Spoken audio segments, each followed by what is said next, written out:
നമ്മളിന്ന് ജീവനോടെ ഇരിക്കുന്നു എന്നുള്ളത് കഴിഞ്ഞ ആഴ്ചകളിൽ നാം ജീവനോടെ ഇരുന്നു എന്നതിനേക്കാളും വളരെ ശക്തമായി നമ്മെ ബോധ്യപ്പെടുത്തുന്ന ഒരു കാര്യമാണ്. കേരളത്തിൻ്റെ ചരിത്രത്തിൽ സംഭവിച്ചിട്ടുള്ള ഏറ്റവും ഭയാനകമായ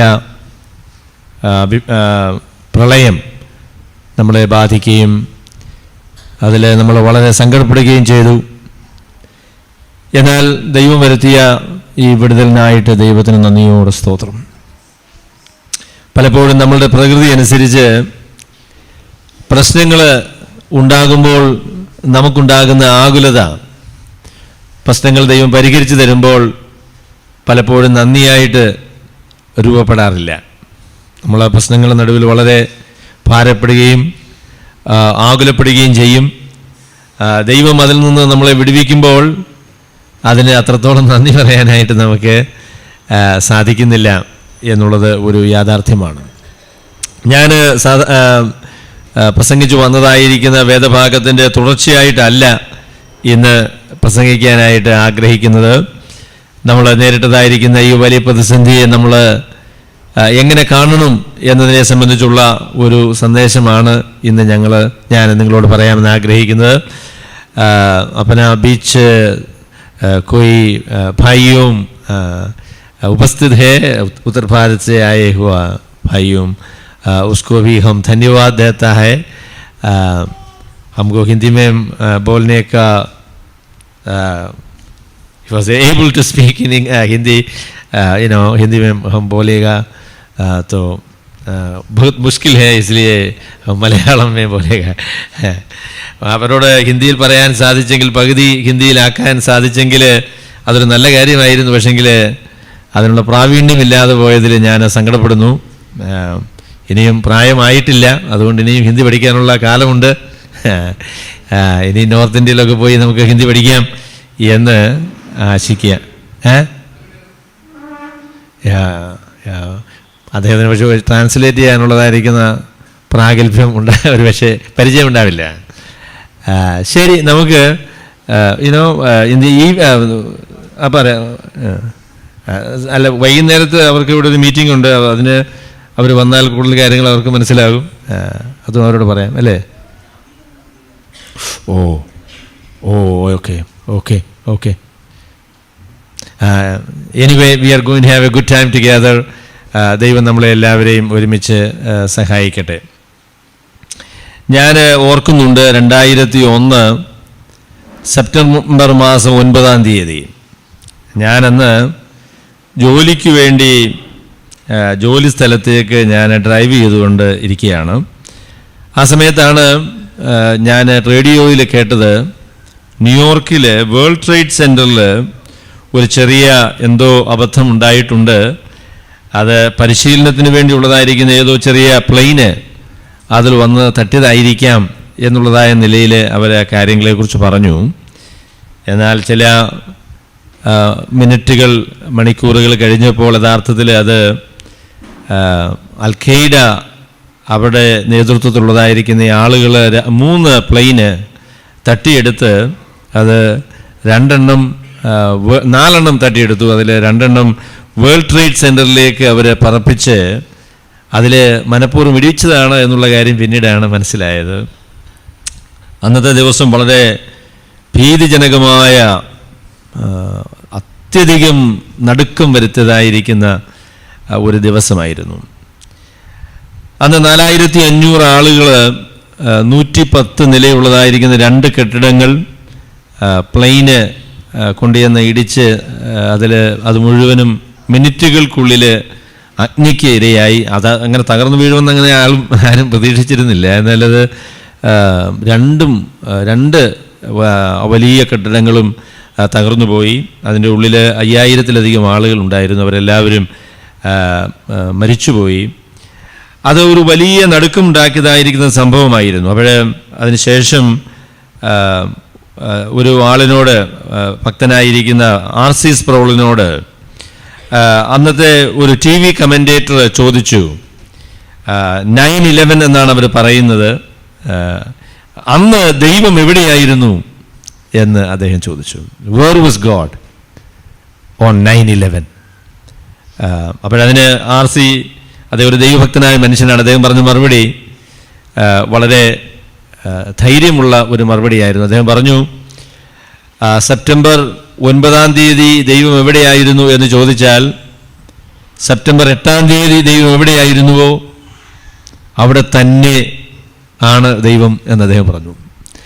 എന്നിട്ട് പറഞ്ഞു, ഇനിയും സെപ്റ്റംബർ 10 ദൈവം അവിടെ തന്നെ ആയിരിക്കും എന്ന് അദ്ദേഹം അതിനെക്കുറിച്ച് പറഞ്ഞു. എന്ന് പറഞ്ഞാൽ ദൈവത്തിൻ്റെ നിയന്ത്രണത്തിലും ദൈവത്തിൻ്റെ കാരുണ്യത്തിലും ദൈവത്തിൻ്റെ വിശുദ്ധിയിലും ദൈവം അനുവദിച്ചതായിരിക്കുന്ന ഒരു കാര്യമാണ്, അല്ലാതെ ദൈവത്തിൻ്റെ നിയന്ത്രണം വിട്ടുപോയതായിരിക്കുന്ന ഒരു കാര്യമല്ല എന്നതാണ് അദ്ദേഹം അതിനെക്കുറിച്ച് പറഞ്ഞത്.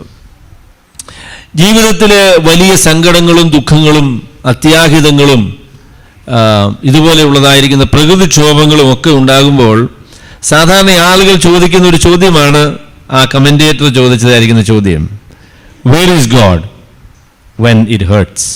ജീവിതത്തിലെ പ്രതിസന്ധികൾ ഉണ്ടാകുമ്പോൾ, ജീവിതത്തിലെ ബുദ്ധിമുട്ടുകൾ നേരിടുന്നതായിരിക്കുന്ന അവസരങ്ങളിൽ, പ്രകൃതിക്ഷോഭങ്ങൾ മനുഷ്യരെ വിഴുങ്ങുന്നതായിരിക്കുന്ന അവസരങ്ങളിൽ യഥാർത്ഥത്തിൽ ദൈവം എവിടെയാണ് എന്നുള്ളതായിരിക്കുന്ന ചോദ്യം. എങ്ങനെയാണ് ദൈവവും ഈ പ്രകൃതിയിലുള്ളതായിരിക്കുന്ന സംഭവങ്ങളും നമ്മുടെ ജീവിതവും ബുദ്ധിമുട്ടുകളും ഒക്കെ നമുക്ക് എങ്ങനെയാണ് അതിനെ തമ്മിൽ ഘടിപ്പിക്കുവാൻ കഴിയുന്നത് എന്നുള്ളതായിരിക്കുന്ന ചോദ്യം വളരെ സ്വാഭാവികമായിരിക്കുന്ന ചോദ്യമാണ്. അതിന് വളരെ രസകരം എന്ന് ഞാൻ പറഞ്ഞത്, എങ്കിലും അതിന് വളരെ രസകരം എന്നുള്ള വാക്ക് തന്നെ ഉപയോഗിക്കേണ്ടി വരും. വശം എന്താണെന്ന് ചോദിച്ചാൽ, മനുഷ്യർക്ക് ബുദ്ധിമുട്ടുണ്ടാകാത്ത അവസരങ്ങളിൽ അവർ ആ ചോദ്യങ്ങൾ ചോദിക്കാറില്ല. എനിക്ക് സന്തോഷവും സമാധാനവും പ്രകൃതിക്ഷോഭവും ഒന്നുമില്ലാത്ത സമയത്ത് ദൈവം എവിടെയാണ് എന്ന് ചോദിക്കാറില്ല. ബുദ്ധിമുട്ടും പ്രയാസവും വരുമ്പോൾ മാത്രമാണ് ദൈവത്തിൻ്റെ സാന്നിധ്യത്തെക്കുറിച്ചും ദൈവം എവിടെയാണ് എന്നുള്ളതിനെക്കുറിച്ചും ഒക്കെ മനുഷ്യർ അന്വേഷിക്കുന്നത്. അതായത് നമ്മൾ സുഖമായി ജീവിക്കണം, ദൈവം നമ്മളെ സംരക്ഷിച്ചു കൊള്ളണം എന്നുള്ളത് നമ്മളൊരു അവകാശമായിട്ടാണ് പലപ്പോഴും നമ്മൾ വിചാരിക്കുന്നത്. ദൈവത്തിൻ്റെ കാരുണ്യമായിട്ട് പലപ്പോഴും നമ്മളതിനെ കണക്കാക്കാറില്ല എന്നുള്ളത് നമ്മുടെ ഒരു വലിയ പ്രശ്നമാണ്. നമ്മൾ ജീവനോടെ ഇരിക്കുന്നത് ദൈവത്തിൻ്റെ കാരുണ്യമാണ്. കർത്താവിനോട് തൻ്റെ ശിഷ്യന്മാരാണോ അതോ തൻ്റെ കൂടെയുള്ള ആളുകൾ ചോദിച്ചു, ഹെരോദാവ് എന്ന് പറയുന്നതായിരിക്കുന്ന രാജാവ് കുറെ ഗലീലക്കാരെ കൊന്ന് അവരുടെ രക്തം യാഗത്തിൽ ചേർത്തു എന്ന് പറയുന്നതായൊരു സംഭവം ഉണ്ടായി. അവിടെ കർത്താവിനോട് ചോദിച്ചു, ഈ ഗലീലക്കാർക്ക് എങ്ങനെ സംഭവിക്കാനുള്ള കാരണം എന്താണ് എന്ന് ചോദിച്ചു. അപ്പൊ കർത്താവ് അവരോട് പറഞ്ഞതായിരിക്കുന്ന മറുപടി എന്താണെന്ന് ചോദിച്ചാൽ, നിങ്ങൾ ചോദിച്ച ചോദ്യം തെറ്റാണ് എന്നാണ് പറഞ്ഞത്.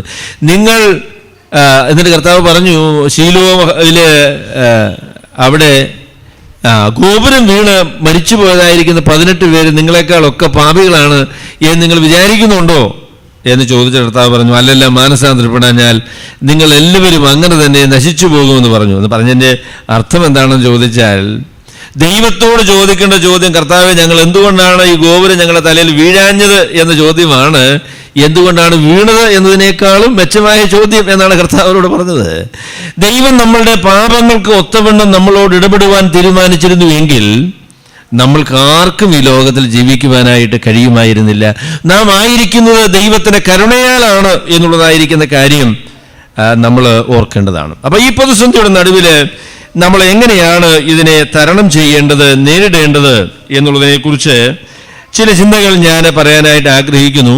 അത് ഏതെങ്കിലും ഒരു പ്രത്യേക വേദഭാഗത്തെ മാത്രം അടിസ്ഥാനപ്പെടുത്തിയല്ല, പൊതുവായിട്ട് ബൈബിളിലെ ആശയങ്ങൾ സംഗ്രഹിച്ച് ഞാൻ പറയാനായിട്ട് ആഗ്രഹിക്കുന്ന ചില ചിന്തകളാണ്.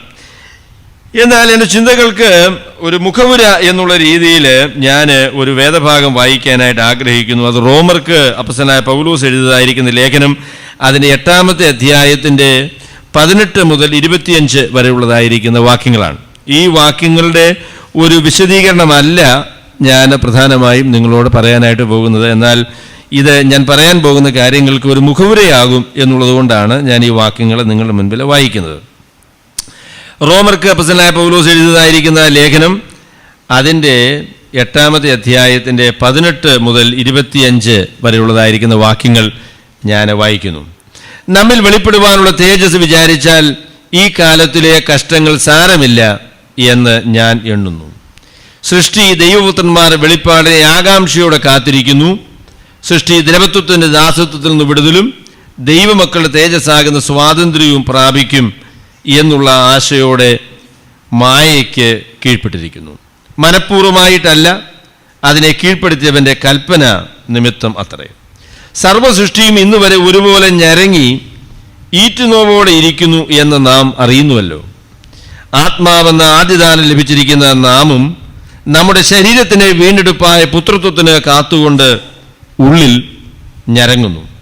പ്രത്യാശയാലല്ലോ നാം രക്ഷിക്കപ്പെട്ടിരിക്കുന്നത്. കാണുന്ന പ്രത്യാശയോ പ്രത്യാശയല്ല. ഒരുത്തൻ കാണുന്നതിനായി ഇനി പ്രത്യാശിക്കുന്നത് എന്തിന്?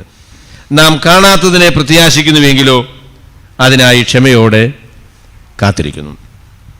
അപ്പോസ്തലനായ പൗലോസ് ഈ കാലഘട്ടത്തെ സംബന്ധിച്ച് പറയുന്ന വളരെ പ്രധാനപ്പെട്ടതായിരിക്കുന്ന ഒരു പ്രസ്താവന എന്താണ് എന്ന് ചോദിച്ചാൽ, ഈ കാലത്തിലെ കഷ്ടങ്ങൾ എന്ന പ്രസ്താവനയാണ് താൻ ഇവിടെ പറയുന്നത്.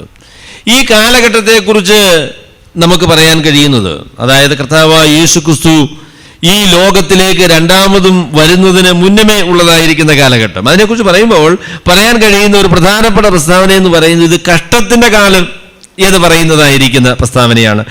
ഈ ലോകത്തിൽ ഇന്ന് ജീവിക്കുന്നതായിരിക്കുന്ന മനുഷ്യരെ സംബന്ധിച്ച് ഇത് കഷ്ടതയുടെ കാലമാണ്. എല്ലായ്പ്പോഴും കഷ്ടതയാണ് എന്നല്ല അതിൻ്റെ അർത്ഥം. എന്നാൽ കഷ്ടതയെ ഒഴിവാക്കി നമുക്ക് ഈ ലോകത്തിൽ, ഈ വർത്തമാനകാല ലോകത്തിൽ ജീവിക്കാനായിട്ട് കഴിയുകയില്ല എന്നുള്ളതായിരിക്കുന്ന കാര്യമാണ് അപ്പോസ്തലനായ പൗലോസ് പറയുന്നത്. ഇത് കഷ്ടതയുടെ കാലമാണ്. അപ്പോൾ ഈ കഷ്ടതയുടെ ഈ കാലത്തെ സംബന്ധിച്ച് പറയുമ്പോൾ അതിനെ എങ്ങനെയാണ് നേരിടേണ്ടത് എന്ന് ചോദിക്കുമ്പോൾ ഞാൻ ഒന്നാമത് പറയാൻ ആഗ്രഹിക്കുന്നതായിട്ടുള്ള കാര്യമെന്ന് പറയുന്നത്, നമ്മുടെ കഷ്ടതയുടെ കാരണം എന്താണ് എന്ന് അന്വേഷിക്കണം. എങ്കിലും നമ്മുടെ പ്രാഥമികമായിരിക്കുന്ന ഉത്തരവാദിത്വം കഷ്ടതയുടെ കാരണം അന്വേഷിക്കുക എന്നുള്ളതല്ല, ഈ കഷ്ടതയെ എങ്ങനെ നമുക്ക് നേരിടാൻ കഴിയും എന്ന് ചിന്തിക്കുന്നതാണ് നമ്മളുടെ ഏറ്റവും പ്രധാനപ്പെട്ട ഉത്തരവാദിത്വം എന്ന് പറയുന്നത്. നമ്മൾ കഷ്ടതയിലായിത്തീരുമ്പോൾ ഇത് എന്തുകൊണ്ട് സംഭവിച്ചു, ഈ കഷ്ടത ഒഴിവാക്കാനുള്ളതായിരിക്കുന്ന സഹായകരമായിരിക്കുന്ന ഒരു ചിന്ത എന്നുള്ള നിലയിൽ അത് നല്ല കാര്യം തന്നെയാണ്. എന്നാൽ പലപ്പോഴും നമുക്ക് അറിയേണ്ടത് എന്തുകൊണ്ടാണ് സംഭവിച്ചത്, എന്തുകൊണ്ട് എനിക്ക്, എന്തുകൊണ്ട് ഇപ്പോൾ, എന്തുകൊണ്ട് ദൈവം ഇത് അനുവദിച്ചു എന്നൊക്കെ ഉള്ളതായിരിക്കുന്ന ചോദ്യങ്ങളാണ് പലപ്പോഴും നമ്മളുടെ ഹൃദയത്തിൽ മുൻപിൽ നിൽക്കുന്നത്. എന്നാൽ അത് ചോദിക്കാനായിട്ട് നമുക്ക് സമയമെടുക്കാം. എന്നാൽ ഇപ്പോഴത്തെ പ്രധാനപ്പെട്ട വിഷയം എന്ന് പറയുന്നത് അതല്ല. നമ്മളിന്ന് നേരിട്ടിരിക്കുന്നതായിരിക്കുന്ന ഈ പ്രതിസന്ധിയെ ദൈവഹിതപ്രകാരം എങ്ങനെയാണ് നമുക്ക് നേരിടുവാൻ കഴിയുന്നത് എന്നുള്ളതായിരിക്കുന്ന ചോദ്യമാണ് നമ്മൾ ചോദിക്കേണ്ടത്. നമുക്കിന്ന് നേരിട്ടിരിക്കുന്നതായിരിക്കുന്ന ഈ പ്രതിസന്ധിയിൽ നമുക്ക് എന്ത് ചെയ്യാനായിട്ട് കഴിയും, എങ്ങനെ നമുക്കതിൽ പ്രതികരിക്കാനായിട്ട് സാധിക്കും, ഈ പ്രശ്നത്തെ പരിഹരിക്കാനായിട്ട് നമുക്ക് എന്താണ് ചെയ്യാൻ കഴിയുന്നത്, ഈ വിഷയത്തെക്കുറിച്ചാണ് നമ്മൾ മുഖ്യമായിട്ടും ചിന്തിക്കേണ്ടത്. നമുക്ക് ഈ സങ്കടം സംഭവിച്ചതായിരിക്കുന്ന അവസരത്തിൽ നമ്മളുടെ പല സഹോദരങ്ങളും എങ്ങനെയാണ് ഈ പ്രതിസന്ധിയിൽ നിന്ന് മറ്റുള്ളവരെ രക്ഷിക്കുവാൻ കഴിയുന്നത് എന്ന് ചിന്തിച്ച് അതിനുവേണ്ടി മുൻപോട്ട് വന്നു എന്നുള്ളതിൽ ഞാൻ ദൈവത്തിന് നന്ദി പറയുന്നു. ഇതിനേക്കാളും കൂടുതൽ ഒരുപക്ഷെ നമുക്ക് ചെയ്യുവാൻ കഴിയുമായിരുന്നു. എന്നാൽ നമ്മൾ അതിനുള്ളതായിരിക്കുന്ന ഒരു ഒരുക്കം നമുക്ക് പലപ്പോഴും ഇല്ലാത്തത് കൊണ്ട് ഒരുപക്ഷെ സാധിച്ചില്ല. എങ്കിലും എളിയ നിലയിൽ നമുക്ക് ദൈവം തന്നതായിരിക്കുന്ന കഴിവനുസരിച്ച് നമുക്ക് എന്തെങ്കിലുമൊക്കെ ചെയ്യാൻ കഴിയുമോ എന്നുള്ള നിലയിൽ ചിന്തിച്ച് ഒരുപാട് സഹോദരങ്ങൾ ഇവിടെ ഇരിപ്പുണ്ട്. ചില സഹോദരങ്ങൾ അവരുടെ ജീവനെ തന്നെ പണയം വെച്ചാണ് മറ്റു ചില ആളുകളെ, സഹോദരങ്ങളെ രക്ഷിക്കാനായിട്ട് അവർ തയ്യാറായത്. അതൊക്കെ ദൈവസന്നിധിയിൽ വളരെ ശ്രേഷ്ഠമായിരിക്കുന്ന സമീപനം തന്നെയാണ്. അപ്പം അതുകൊണ്ട് ഈ സാഹചര്യത്തെ നമുക്ക് എങ്ങനെയാണ് നേരിടാൻ കഴിയുന്നത് എന്നുള്ളതാണ് ചിന്തിക്കേണ്ടത്. ഇതുള്ള പറഞ്ഞാൽ ബുദ്ധിമുട്ടും പ്രയാസവും ഉള്ളതായിരിക്കുന്ന അവസരമാണ് എന്ന് പറയുന്നത് പോലെ തന്നെ നമ്മുടെ ദൈവഭക്തിയും മറ്റുള്ളവരെ കുറിച്ചുള്ള പരിഗണനയും ബന്ധവും ഒക്കെ മെച്ചപ്പെടുത്താനായിട്ട് നല്ല സമയം തന്നെയാണ്. ഞങ്ങളുടെ ഭവനത്തിൽ പ്രിയ മാത്യു സഹോദരൻ, മേരിക്കുട്ടി സഹോദരിയും വന്നു. അപ്പം ഞങ്ങൾ അതിനെക്കുറിച്ച് പറയുകയായിരുന്നു, ഇങ്ങനെ ഒരു സംഭവം ഇല്ലായിരുന്നെങ്കിൽ ഇവർ നമ്മുടെ വീട്ടിൽ വരുമോ, ഇങ്ങനെ വന്ന് 2 ദിവസം നമ്മളോട് താമസിക്കുമോ? അത് വളരെ അനുഗ്രഹീതമായ ഒരു കാര്യമായിട്ട് തീർന്നു. ഒരു സഹകരണത്തിൻ്റെയും സ്നേഹത്തിൻ്റെയും കൂട്ടായ്മയുടെയും പങ്കുവയ്ക്കലിൻ്റെയും അനുഭവമായിട്ട് തീർന്നു. അത് വളരെ വളരെ ധന്യമായ ഒരു അനുഗ്രഹമായിട്ടാണ് ഞങ്ങൾ അതിനെക്കുറിച്ച് കണക്കാക്കുന്നത്. ഞങ്ങൾ മാത്രമല്ല, മറ്റു പല സഹോദരങ്ങളും അവരുടെ ഭവനങ്ങൾ മറ്റുള്ളവർക്ക് വേണ്ടി തുറന്നു. അവരൊക്കെ ഞങ്ങളോട് ചേർന്ന് അതേ കാര്യം തന്നെ പറയുമെന്ന് ഞങ്ങൾക്കറിയാം. ഇവരൊന്നും നമ്മുടെ വീട്ടിൽ അങ്ങനെ വന്ന് താമസിക്കുന്ന ആളുകളല്ല. അവർ വീട്ടിൽ വരുവാൻ, നമ്മളോട് ഒരുമിച്ച് ഭക്ഷണം കഴിക്കുവാൻ, ഒരുമിച്ച് കൂട്ടായ്മ ആചരിക്കുവാനൊക്കെ ഒരവസരം കർത്താവ് തന്നു എന്നുള്ളത് വളരെ ധന്യമായ അവസരമായിട്ട് ഞാൻ വിചാരിക്കുന്നു. അതുപോലെ തന്നെ ഒരിക്കലും നമ്മിൽ നിന്ന് സഹായം സ്വീകരിക്കുവാനായിട്ട് മനസ്സില്ലാത്ത മനുഷ്യർ, അവർക്ക് ഒരു സഹായം നമുക്ക് ഒരിക്കലും ചെയ്യാൻ കഴിയുകയില്ല. അതിനെക്കുറിച്ചൊരു സഹോദരൻ പറഞ്ഞു, ചില ഇടങ്ങളിൽ വലിയ സമ്പന്നന്മാരായിരിക്കുന്ന ആളുകൾ, പട്ടുമെത്തയിൽ കിടന്നതായിരിക്കുന്ന ആളുകൾ കയ്യിലൊരു ചെറിയ പാത്രമൊക്കെ പിടിച്ച് ക്യൂവിൽ നിൽക്കുകയാണ് ഒരു അല്പം ആഹാരത്തിനായിട്ട്. എല്ലാവരും തുല്യരാണ്. ഈ പറയുന്നതായിരിക്കുന്ന കാര്യങ്ങളിലൊന്നും വലിയ കാര്യമില്ല. ജീവിതത്തിലെ ഏറ്റവും പ്രധാനപ്പെട്ടതായിരിക്കുന്ന കാര്യങ്ങളെന്നൊക്കെ പറയുന്നത് പണം കൊണ്ടും സാഹചര്യങ്ങൾ കൊണ്ടും ഒന്നും നേടാൻ കഴിയുന്ന കാര്യങ്ങളല്ല എന്നൊക്കെ നമ്മളെ ബോധ്യപ്പെടുത്തിയ ഒരു വിലയേറിയ സമയമല്ലേ. കഷ്ടതയും പ്രയാസമൊക്കെ ഉണ്ടായി എന്നുള്ളത് ശരിയാണ് കേട്ടോ. എന്നാൽ മനുഷ്യന്റെ ജീവിതത്തിലെ ഏറ്റവും പ്രധാനപ്പെട്ടതായിരിക്കുന്ന കാര്യം എന്താണ്? വെള്ളം ഇങ്ങനെ ഇരച്ചു വന്നു കഴിഞ്ഞപ്പോൾ നമ്മുടെ വീട്ടിലുള്ള എന്തായിരുന്ന സ്വർണം, അതുപോലെ തന്നെ നമ്മൾ പ്രിയപ്പെട്ടതായിരിക്കുന്ന കാര്യങ്ങളൊന്നും എടുക്കാനായിട്ട് നമ്മൾ വിചാരിച്ചില്ല. എങ്ങനെയെങ്കിലും ഓടി രക്ഷപ്പെടണം എന്ന് മാത്രമേ ചിന്തിച്ചുള്ളൂ. എടുക്കാൻ നിന്നായിരുന്നെങ്കിൽ ചിലപ്പോൾ ചത്തുപോയേനെ. അത് നമ്മുടെ ജീവിതത്തിലെ ഏറ്റവും പ്രധാനപ്പെട്ടതായിരിക്കുന്ന കാര്യം എന്താണ് എന്ന് മനസ്സിലാക്കുവാൻ നമ്മെ സഹായിക്കുന്നതായിരിക്കുന്ന വളരെ നല്ല അവസരങ്ങളാണിത് എന്ന് നമുക്കതിനെക്കുറിച്ച് പറയാം. അതുകൊണ്ട് പരസ്പരം സഹായിക്കുവാൻ, പരസ്പരം താങ്ങായിരിക്കുവാൻ നമുക്ക് ഈ അവസരങ്ങളെ ഉപയോഗിക്കാം. അതുകൊണ്ട് പ്രിയ സഹോദരങ്ങളെ, ഞാൻ നിങ്ങളോട് പറയട്ടെ, നിങ്ങൾക്ക് വന്നതായിരിക്കുന്ന കഷ്ടത നമ്മളുടെ എല്ലാവരുടെയും കഷ്ടതയാണ്. അപ്പം അതുകൊണ്ട് ഈ പ്രതിസന്ധിയെ നമുക്ക് ഒരുമിച്ച് നേരിടാം. നമ്മുടെ കഷ്ടതയിൽ നമുക്ക് ഒരുമിച്ച് ചേർന്ന് നിന്ന് ഈ കഷ്ടതയെ നമുക്ക് നേരിടാം. നിങ്ങളോട് മാത്രമല്ല, ദൈവജനത്തിന് പൊതുവെ പറയാനുള്ളതായിരിക്കുന്ന ഒരു വലിയ പ്രധാനപ്പെട്ട പ്രസ്താവനയാണ്. നിങ്ങളുടെ കഷ്ടത എന്ന് പറയും നിങ്ങളുടെ മാത്രം കഷ്ടതയല്ല, അത് ഞങ്ങളുടെയും കൂടെ കഷ്ടതയാണ്. നമുക്ക് ഒരുമിച്ച് ഇതിനെ നേരിടാമെന്ന് പറയുവാൻ ദൈവത്തിന് ജനം വളരെ ഉത്സാഹത്തോടുകൂടെ എഴുന്നേൽക്കേണ്ടതായിരിക്കുന്ന അവസരമാണിത്. ദൈവത്തിന് സ്നേഹം പ്രദർശിപ്പിക്കുവാൻ, നാം പറയുന്നതായിരിക്കുന്ന സുവിശേഷത്തിന്റെ സൗന്ദര്യം പ്രദർശിപ്പിക്കുവാനുള്ളതായിരിക്കുന്ന ഏറ്റവും നല്ല അവസരമാണ്. അതുകൊണ്ട് വിശ്വാസികളായിരിക്കുന്ന ആളുകൾ അവരങ്ങനെ ഒളിച്ചിരിക്കരുത്. അവര് വെളിയിൽ വരണം. അവരുടെ സമ്പത്തും ആരോഗ്യവും അവർക്ക് ദൈവം നൽകിയതായിരിക്കുന്ന അവസരങ്ങളും ഈ അവസരത്തിൽ അവർ ഉപയോഗിക്കണം എന്നാണ് എനിക്ക് നിങ്ങളോട് പറയാനായിട്ടുള്ളത്. അപ്പം അതുകൊണ്ട് നമ്മളുടെ ഈ ബുദ്ധിമുട്ട് നമുക്ക് ഒരുമിച്ച് നേരിടാം. നമുക്ക് ഈ സങ്കടങ്ങൾ ഒരുമിച്ച് പങ്കുവയ്ക്കാം. ഇതിൽ നമുക്ക് സഹായമായിട്ട് തീരാം എന്നുള്ളതാണ് ഈ അവസരത്തിൽ നമ്മുടെ ഏറ്റവും പ്രധാനപ്പെട്ടതായിരിക്കുന്ന ഉത്തരവാദിത്വം. അപ്പം അതുകൊണ്ട് നമ്മൾ പ്രാദേശിക സഭകളായിട്ട് തന്നെ ഈ വലിയ ദുരിതത്തിൽ അകപ്പെട്ടതായിരിക്കുന്ന ആളുകൾക്ക് വേണ്ടി അവർക്ക് സഹായമായി തീരാനുള്ളതായിരിക്കുന്ന സംയുക്തമായിരിക്കുന്ന ഒരു സംരംഭം നമുക്ക് ആവശ്യമാണ്. നമ്മൾ ഒരുമിച്ച് ചേർന്ന് നമുക്കുള്ളതായി ദൈവം തന്നതായിരിക്കുന്ന സാഹചര്യങ്ങളെ നമ്മൾ ഒരുമിച്ച് ചേർത്ത് കഷ്ടത അനുഭവിക്കുന്നതായിരിക്കുന്ന സഹോദരങ്ങൾക്കും മറ്റുള്ളവർക്കും സഹായമായി തീരുവാൻ തക്കവണ്ണം ഈ അവസരത്തിൽ നമ്മൾ ഒരുമിച്ച് ചേരേണ്ടത് ആവശ്യമാണ്. ഇന്ന് നമ്മുടെ സഭായോഗത്തിന് ശേഷം ഇവിടെ ഞങ്ങൾ ഒരു പെട്ടി വെക്കുന്നുണ്ട്. ഇവിടെ ചില സഹോദരങ്ങൾ ഇവിടെയുള്ള ചില ദുരിതാശ്വാസ പ്രവർത്തനങ്ങളിൽ ഇടപെട്ടിരിക്കുന്നതായ ചില ആളുകളുണ്ട്. അവർക്ക് സാമ്പത്തികമായ ആവശ്യങ്ങളുള്ള ചില ആളുകളെ അവർക്ക് കണ്ടെത്താനായിട്ട് കഴിഞ്ഞു. അപ്പോൾ അതിനുവേണ്ടി നമ്മളൊരു കളക്ഷൻ എടുക്കുന്നുണ്ട്. എന്നാൽ അതിനേക്കാളും ഗൗരവമായ രീതിയിലുള്ളതായിരിക്കുന്ന ഒരു കളക്ഷന് ഇതിന് പിന്നാലെ നമ്മൾ എടുത്തേ ഒക്കത്തുള്ളൂ. ബുദ്ധിമുട്ടുന്നതായിരിക്കുന്ന സഹോദരങ്ങൾക്ക് അവരുടെ സങ്കടങ്ങളിൽ നിങ്ങൾ തനിയല്ല എന്നുള്ളതായിരിക്കുന്ന ഉറപ്പ് ഈ അവസരത്തിൽ ഞങ്ങൾ നിങ്ങൾക്ക് തരികയാണ്. നിങ്ങളുടെ സങ്കടങ്ങളെ ഞങ്ങളും പങ്കുവയ്ക്കുന്നു. നിങ്ങളുടെ കഷ്ടതകൾ ഞങ്ങളുടെ കഷ്ടതയായിട്ട് ഞങ്ങൾ സ്വീകരിക്കുന്നു. നമുക്ക് ഒരുമിച്ച് ഈ ബുദ്ധിമുട്ടിനെയും പ്രയാസത്തെയും നേരിടാം എന്നുള്ള കാര്യവും ഞാൻ നിങ്ങളെ അറിയിക്കുകയാണ്. അപ്പം ആ നിലയിൽ പ്രവർത്തിക്കുവാനുള്ളതായിരിക്കുന്ന വളരെ വിലയേറിയ ഒരു അവസരമാണിത് എന്നുള്ളത് ഞാൻ ദൈവമക്കളെ ഓർപ്പിക്കുകയാണ്. നമുക്ക് കഷ്ടങ്ങളിലുള്ള ആളുകളെ മറന്നു കളയുവാനായിട്ട് പാടില്ല. അപ്പം അതുകൊണ്ട് ഈ പ്രതിസന്ധികളെ എങ്ങനെയാണ് നേരിടേണ്ടത്, പ്രായോഗികമായ നിലയിൽ ഇതിനെ നമുക്ക് എങ്ങനെ നേരിടാനായിട്ട് സാധിക്കും? ഇനിയും വീടുകളൊക്കെ എല്ലാം വെള്ളം കയറി നഷ്ടപ്പെട്ടതായിരിക്കുന്ന, വളരെ മലിനമായിരിക്കുന്ന നിലയിലെത്തിയിരിക്കുന്നതായിരിക്കുന്ന വീടുകളിൽ നമുക്ക് എങ്ങനെയാണ് ആ പ്രിയപ്പെട്ടവരെ ആ നിലയിൽ സഹായിക്കാൻ കഴിയുന്നത് എന്നതിനെ സംബന്ധിച്ച് സഭയായിട്ട് നമ്മൾ ചിന്തിക്കുകയും അവരെ സഹായിക്കുവാനായിട്ടുള്ള ഒരു സംയുക്ത സമീപനം നമ്മൾ സ്വീകരിക്കുകയും ചെയ്യേണ്ടത് ആവശ്യമാണ്. അപ്പം അതാണ് ഞാൻ ഒന്നാമത് പറയാനായിട്ട് ആഗ്രഹിക്കുന്നതായിട്ടുള്ള കാര്യം. നമുക്ക് ബുദ്ധിമുട്ടുകൾ ഉണ്ടാകുമ്പോൾ അതിനെ എങ്ങനെയാണ് നേരിടേണ്ടത്, അതിനെ എങ്ങനെയാണ് പരിഹരിക്കാൻ കഴിയുന്നത്, ഇത് എങ്ങനെയാണ് നമുക്ക് സഹായിക്കാൻ കഴിയുന്നത് എന്നുള്ളതാണ് നമ്മുടെ ജീവിതത്തിലെ മുഖ്യമായിരിക്കുന്ന പരിഗണന ആ വിഷയത്തിനായിരിക്കണം എന്നുള്ളതാണ് ഞാൻ ഒന്നാമത് പറയാൻ ആഗ്രഹിക്കുന്നത്. രണ്ടാമത് ഞാൻ പറയാൻ ആഗ്രഹിക്കുന്ന കാര്യമെന്ന് പറയുന്നത്, ലോകത്തിലുള്ളതായിരിക്കുന്ന എല്ലാ പ്രശ്നങ്ങളുടെയും കാരണം മനുഷ്യന്റെ പാപമാണ്. എങ്കിലും ഒരു മനുഷ്യന് ഒരു ബുദ്ധിമുട്ട് വന്നാൽ അതവന്റെ പാപം കൊണ്ടാണ് എന്ന് പറയാനുള്ള അനുവാദം നമുക്കില്ല. അത് ഞാനൊരു പ്രാവശ്യം കൂടെ പറയട്ടെ. ലോകത്തുള്ളതായിരിക്കുന്ന സകല പ്രശ്നങ്ങളുടെയും കാരണം മനുഷ്യന്റെ പാപമാണ്. എന്നാൽ ഒരു മനുഷ്യന് ഒരു ബുദ്ധിമുട്ട് നേരിട്ടാൽ അതിന് കാരണം അവന്റെ പാപമാണ് എന്ന് പറയാനുള്ളതായിരിക്കുന്ന അനുവാദം നമുക്കില്ല. നമ്മൾ എത്ര വേഗത്തിലാണെന്നറിയാമോ മനുഷ്യരോട് എന്തെങ്കിലും അവർക്ക് ബുദ്ധിമുട്ട് വന്നാൽ എന്താ, അവരുടെ കുറ്റം കൊണ്ടാണ്, അല്ലെങ്കിൽ അവരുടെ പാപം കൊണ്ടാണ്, അവരുടെ എന്തെങ്കിലും പ്രശ്നങ്ങൾ കൊണ്ടാണ് അവർക്കങ്ങനെ പ്രശ്നം നേരിട്ടത് എന്ന് പറയാനുള്ളതായിരിക്കുന്ന ഒരു പരീക്ഷ നമ്മുടെ ജീവിതത്തിലുണ്ട്. അതുതന്നെയാണ് കർത്താവിനോട് ചോദിച്ചത്. ഈ മനുഷ്യരെ കർത്താവ് പറഞ്ഞു, ഈ ഗോപുരം വീണ മരിച്ചതായിരിക്കുന്ന ആളുകൾ ഈ നമ്മുടെ നഗരത്തിലെ ഏറ്റവും മോശക്കാരായ ആളുകളാണ്, പാപികളായ ആളുകളാണ് എന്ന് നിങ്ങൾക്ക് തോന്നുന്നുണ്ടോ? എന്നിട്ട് കർത്താവ് പറഞ്ഞു, അല്ലല്ല, മാനസാന്തരപ്പെടാഞ്ഞാൽ നിങ്ങൾ എല്ലാവരും അങ്ങനെ നശിച്ചു പോകും. ഏതെങ്കിലും പ്രത്യേകമായിരിക്കുന്ന പാപങ്ങൾക്കുള്ള ഒരു ശിക്ഷയായിട്ടല്ല അത് സംഭവിച്ചത് എന്നാണ് കർത്താവ് അതിനെക്കുറിച്ച് പറഞ്ഞത്. പാപത്തിന് ദൈവം ശിക്ഷ കൊടുക്കുകയില്ലെന്നോ ന്യായവിധിയില്ലെന്നോ ഒന്നുമല്ല ഞാൻ അതിനെക്കുറിച്ച് പറഞ്ഞത്. എന്നാൽ ആർക്കെങ്കിലും ഒരു ദുരിതം സംഭവിച്ചാൽ അത് ആ വ്യക്തിയുടെ പാപങ്ങൾ കൊണ്ടാണ് എന്ന് പറയാനുള്ളതായിരിക്കുന്ന അനുവാദമില്ല.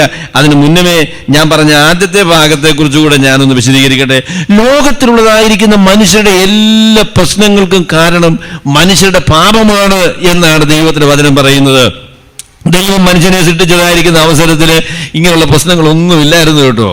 ദൈവം അതാണ് മനുഷ്യന്റെ സൃഷ്ടിയെക്കുറിച്ച് അവനെക്കുറിച്ച് പറയുന്നത്. എന്താ ദൈവം പറഞ്ഞെന്താന്ന് ചോദിച്ചാൽ, മനുഷ്യനെ സൃഷ്ടിച്ചതിന് ശേഷം വളരെ നല്ലത് എന്ന് കണ്ടു എന്നാണ് പറയുന്നത്. നല്ലത് എന്ന് കണ്ടു, നല്ലത് എന്ന് കണ്ടു എന്ന് പറഞ്ഞതിന് ശേഷം, മനുഷ്യനെ സൃഷ്ടിച്ചതിന് ശേഷം പറയുന്നത് വളരെ നല്ലത് എന്ന് കണ്ടു. ദൈവം ലോകത്തിന് ഒരു പ്രശ്നവും സൃഷ്ടിച്ചിട്ടില്ല. മനുഷ്യർക്ക് ഒരുമിച്ച് ജീവിക്കുവാൻ, സമാധാനപരമായി ജീവിക്കുവാൻ, സ്നേഹപൂർവമായി ജീവിക്കുവാൻ, പാപരഹിതമായി ജീവിക്കുവാനുള്ള ഒരു അന്തരീക്ഷത്തിനാണ് ദൈവം മനുഷ്യനെ സൃഷ്ടിച്ചത്. എന്നാൽ അന്ന് പ്രകൃതിയും ലോകവും ഒക്കെ അവന് അനുകൂലമായിരുന്നു. യാതൊരു വിധമായിരിക്കുന്ന പ്രകൃതി ദുരന്തങ്ങളും അങ്ങനെയുള്ളതായിരിക്കുന്ന പ്രശ്നങ്ങളും ഒന്നും ഉള്ളതായിരിക്കുന്ന ഒരു ലോകമല്ല ദൈവം സൃഷ്ടിച്ചത്. എന്നാൽ പ്രശ്നങ്ങളുടെ ആരംഭമായിട്ട് നമ്മൾ മനസ്സിലാക്കുന്നത് എന്താണെന്ന് ചോദിച്ചാൽ, ഏക മനുഷ്യനാൽ പാപവും പാപത്താൽ മരണവും ആ പാപത്തിൻ്റെതായിരിക്കുന്ന സകല പ്രശ്നങ്ങളും ഈ ലോകത്തിലേക്ക് വന്നു. മുള്ളും പറക്കാരെയും പ്രശ്നങ്ങളും പ്രതിസന്ധികളും ഈ പ്രപഞ്ചം മുഴുവനും മനുഷ്യർക്ക് എതിരായി നിൽക്കത്തക്ക രീതിയിലുള്ളതായിരിക്കുന്ന ഒരു അന്തരീക്ഷം മനുഷ്യന്റെ പാപം കൊണ്ടുണ്ടായി എന്നാണ് ദൈവത്തിന്റെ വചനമായിരിക്കുന്ന ബൈബിൾ പറയുന്നത്. വീണുപോയതായിരിക്കുന്ന ഒരു ലോകത്തിലാണ്, അതിനെ അല്ലെങ്കിൽ പറയാം ഇതിന്റെ ജോലികൾ തെറ്റിപ്പോയ, പാപത്താൽ മലിനപ്പെട്ട അങ്ങനെയുള്ളതായിരിക്കുന്ന ഒരു ലോകത്തിലാണ് നമ്മൾ ജീവിക്കുന്നത്.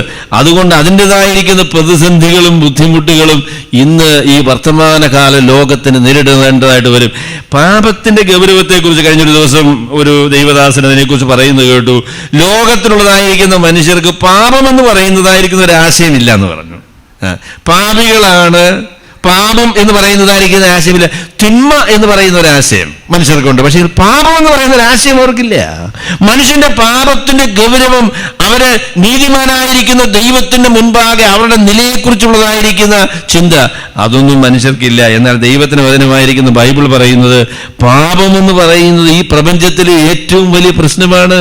കർത്താവായ യേശുക്രിസ്തു സ്വർഗം വിട്ട് ഈ ഭൂമിയിലേക്ക് വരുവാൻ തക്കവണ്ണം അതിന്റെ ഗൗരവം അത്രത്തോളം ഭയാനകമായിരിക്കുന്ന ഒരു വിഷയമാണ് പാപം. അതിൻ്റെ ചില രൂപങ്ങൾ പ്രകൃതിക്ഷോഭങ്ങളിലൂടെ പലപ്പോഴും നമുക്ക് കാണാൻ പറ്റും. കഴിഞ്ഞ ദിവസങ്ങളിൽ കണ്ടതായിരിക്കും ചില വീഡിയോ, അല്ലേ, മുകളിൽ നിന്നൊക്കെ ഇങ്ങോട്ട് മണ്ണും കല്ലും അതെല്ലാം കൂടി ഇടിഞ്ഞു വരുന്ന ആ കാഴ്ച എത്ര ഭീകരമായിരിക്കുന്ന കാഴ്ചയാണ്, എത്ര നടുക്കുന്ന, ഭയപ്പെടുത്തുന്ന, എത്രയോ ഭയാനകമായിരിക്കുന്ന കാഴ്ചയാണ്. ഞാൻ വിചാരിക്കുന്നു അത് പാപത്തിൻ്റെ ആ രുദ്ര സ്വഭാവത്തിൻ്റെ ഒരു ചെറിയ പ്രകടനം മാത്രമാണ്. അത്രയും ബീഭത്സമായ, അത്രയും ഭയങ്കരമായിരിക്കുന്ന ഒരു പ്രശ്നമാണ് ഈ ലോകത്തിലുള്ളതായിരിക്കുന്ന ദൈവത്തോട് അകന്ന് ജീവിക്കുന്നതായിരിക്കുന്ന മനുഷ്യർക്ക് ഉള്ളതായിരിക്കുന്ന പ്രശ്നമാണ് ഈ പാപം എന്ന് പറയുന്നത്. അതാണ് ഈ ലോകത്തിലെ ഈ പ്രശ്നങ്ങൾക്കൊക്കെ കാരണമായിരിക്കുന്നത്. എന്നാൽ സുവിശേഷത്തിന്റെ സദ്വർത്തമാനം എന്താണ് എന്ന് ചോദിച്ചാൽ, ഈ പ്രശ്നത്തിന് ദൈവം പരിഹാരം വരുത്തിയിരിക്കുന്നു. തന്റെ പുത്രനായ യേശുക്രിസ്തുവിനെ ദൈവം ഈ ലോകത്തിലേക്ക് അയച്ച് നമ്മുടെ പാപങ്ങളെ തന്റെ മേൽ ചുമത്തി ആ പാപത്തിന് ശിക്ഷയായിരിക്കുന്ന മരണം നിത്യനായിരിക്കുന്ന ദൈവപുത്രൻ നമുക്ക് പകരക്കാരനായി അനുഭവിച്ച് അത് പരിഹാരം വരുത്തിയിരിക്കുന്നു. തന്നിൽ വിശ്വസിക്കുന്ന എല്ലാവർക്കും സൗജന്യമായിട്ട് ദൈവം രക്ഷ നൽകുന്നു എന്നുള്ളതായിരിക്കുന്ന കാര്യമാണ് പറയുന്നത്. എന്നാൽ ഈ രക്ഷ ദൈവം നമുക്ക് നൽകുന്നു എങ്കിലും അതിന്റെ പൂർത്തീകരണം എന്ന് പറയുന്നത് ഇനി വരാനിരിക്കുന്നതേ ഉള്ളൂ. അതാണ് നമ്മൾ റോമാലേഖനം 8-ാമത്തെ അധ്യായത്തിൽ വായിച്ചത്. രക്ഷിക്കപ്പെട്ട് കഴിഞ്ഞപ്പോൾ തന്നെ രക്ഷിക്കപ്പെട്ട ആളുകളുടെ ചുറ്റുപാടുമുള്ളതായിരിക്കുന്ന അന്തരീക്ഷം മലിന വിമുക്തവും അവരുടെ ചുറ്റുപാടുമുള്ളതായിരിക്കുന്ന ക്രമീകരണങ്ങളെല്ലാം പ്രശ്നരഹിതവുമായിട്ട് തീരുകയില്ല. അതായത് ഒരാൾ രക്ഷിക്കപ്പെട്ട് കഴിഞ്ഞാൽ മണ്ണ് ഇടിഞ്ഞ് ഇങ്ങോട്ട് വരുന്നുടനെ രക്ഷിക്കപ്പെട്ട ആളിന്റെ വീടിന് അവിടെ വരുമ്പോൾ എന്ത് ചെയ്യും? 2 വർഷത്തേക്ക് മാറി അതങ്ങ് അങ്ങനെയൊന്നും പോയില്ല. രക്ഷിക്കപ്പെട്ട ആളാണെങ്കിലും കൊള്ളാം, അല്ലെങ്കിലും കൊള്ളാം, വരുന്ന വഴിക്ക് നിൽക്കുന്നവരെ ഒക്കെ ഒഴുകൊണ്ട് പോകും. ഞങ്ങളുടെ ഒരു അപ്പച്ചന്, അദ്ദേഹം ഒരുപാടൊന്നും പ്രായമുള്ള കാലമല്ല, ഒരു പ്ലാവേ കയറിയതിന് ശേഷം അദ്ദേഹം മണ്ടയ്ക്ക് ചെന്ന് കഴിച്ചിട്ട് ചവിട്ടിയ കമ്പം ഒടിഞ്ഞു പോയപ്പോൾ പുള്ളി ഇങ്ങനെ താഴോട്ടേക്ക് പോന്നു. അപ്പൊ താഴെ ഒരു മനുഷ്യൻ നിൽപ്പുണ്ടായിരുന്നു, അയാളുടെ മണ്ടയ്ക്ക് വന്ന് വീണു. അപ്പോൾ ഈ ഇദ്ദേഹത്തിന് പറ്റിയതിനേക്കാളും കൂടുതൽ ദുരിതം പറ്റിയത് താഴെ നിന്നയാളിനാ. അപ്പം ഈ താഴെ നിന്നയാളിൻ്റെ അമ്മ വന്ന് ഇദ്ദേഹത്തോട് പറഞ്ഞു, എടാ പഞ്ചമപാതക, നീ എൻ്റെ കൊച്ചിൻ്റെ മണ്ടയ്ക്ക് വീണ് നീ അവനെ ശരിപ്പെടുത്തി കളഞ്ഞല്ലോ എന്ന് പറഞ്ഞു. ഉടനെ ഞങ്ങളുടെ വലിയ പുള്ളിയാ, അപ്പൻ്റെ ചേട്ടനാ, വലിയ പുള്ളിയാ. അദ്ദേഹം പറഞ്ഞു, എൻ്റെ അമ്മച്ചി മർത്തോമാ സഭയിലെ വലിയ മെത്രാപ്പോലീത്തായെ കൊണ്ടുവന്ന് താഴെ നിർത്തിയാലും വരുന്ന വരവിന് അദ്ദേഹം ആ താഴെ നിൽക്കുന്നെങ്കിലും മണ്ടയ്ക്ക് വീഴും. മെത്രാപ്പോലീത്തയെ അതുകൊണ്ട് മാറി വീഴാമെന്ന് വിചാരിക്കുമോ? നിന്നാ പോകാം അമ്മച്ചി, മണ്ടയ്ക്ക് വീണ് പോകുന്നു. അതുപോലെയാണ്, താഴെ നിന്നാൽ മേളിൽ നിന്ന് വരുന്ന സാധനം തല വീഴും, അതിനകത്ത് യാതൊരു സംശയമില്ല. അപ്പം വിശ്വാസികളും അവിശ്വാസികളും ഒക്കെ ഈ പാപത്തിൻ്റെതായിരിക്കുന്ന പ്രതിബന്ധങ്ങൾ നേരിടേണ്ടതായിരിക്കുന്ന ഒരു ലോകത്തിലാണ് ജീവിക്കുന്നത്. വെള്ളം പൊങ്ങിക്കഴിഞ്ഞപ്പോൾ നമ്മളെ വീട് മാത്രം ഒഴിവാക്കി വെള്ളം പൊങ്ങണമെന്ന് പറഞ്ഞാൽ നടക്കില്ല. അപ്പം അത് നമ്മൾ ഈ ലോകത്തിൽ വീണുപോയതായിരിക്കുന്ന ഒരു ലോകത്തിലാണ് പാർക്കുന്നത് എന്നുള്ളത് കൊണ്ട് ഇനിയും ഈ പ്രപഞ്ചത്തിന്റെ വീണ്ടെടുപ്പ് സംഭവിക്കുന്നത് വരെ, അതായത് നമുക്ക് സംഭവിച്ചതായിരിക്കുന്ന വീണ്ടെടുപ്പ് ദൈവം പൂർത്തീകരിക്കുമ്പോൾ ഈ പ്രശ്നങ്ങൾ ദൈവം പരിഹരിക്കാനായിട്ട് പോവുകയാണ്. ഇനി പ്രശ്നരഹിതമായിരിക്കുന്ന ഒരു ലോകത്തിലേക്കാണ് ദൈവം നമ്മളെ ആക്കുവാനായിട്ട് പോകുന്നത്. അതാണ് സുവിശേഷത്തിന്റെ വാഗ്ദാനം എന്ന് പറയുന്നത്. കണ്ണുനീരും ദുഃഖവും വേദനയും മുറവിളിയും പ്രശ്നങ്ങളും പ്രതിസന്ധികളും ഇല്ലാത്തതായിരിക്കുന്ന ഒരു ലോകത്തിലേക്ക് ദൈവം നമ്മളെ കൊണ്ടുപോകാനായിട്ട് പോവുകയാണ്. ജീൻ പോൾ സാർത്രേ എന്ന് പറയുന്നതായിരിക്കുന്ന ഒരു പ്രസിദ്ധനായിരിക്കുന്ന തത്വചിന്തകനുണ്ട്. ഒരു ജർമ്മനല്ല ഫ്രഞ്ച് തത്വചിന്തകനായിരുന്നു ജീൻ പോൾ സാർത്രേ. അദ്ദേഹം അവിശ്വാസിയായിരുന്നു, നിരീശ്വരവാദിയായിരുന്നു.